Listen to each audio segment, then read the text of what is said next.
On a organisé une Union européenne qui est faite sur quelle base? Sur la concurrence. Les régions, une région contre l'autre, on essaye de se piquer des parts de marché, etc. Après, effectivement, ça devient compliqué quand on vous dit ben maintenant vous devez coopérer.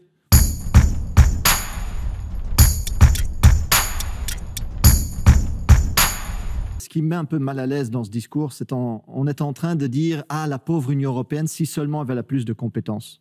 Le grand problème, c'est qu'avec ça, on dédouane complètement l'Union européenne et l'idéologie derrière de sa responsabilité. Parce que pendant des années, l'Union européenne est venue avec les recommandations aux États de dire « coupez dans vos services de soins de santé ». 63 fois que ça a été recommandé. Et après, quand la pandémie arrive, dans beaucoup d'États, on se trouve avec des soins de santé impréparés. Eh bien, là, la responsabilité de la Commission européenne, elle est claire. Aussi des États, c'est vrai. Deuxièmement, effectivement, on a organisé une Union européenne qui est faite sur quelle base? Sur la concurrence. Les régions, une région contre l'autre, on essaye de se piquer des parts de marché, etc.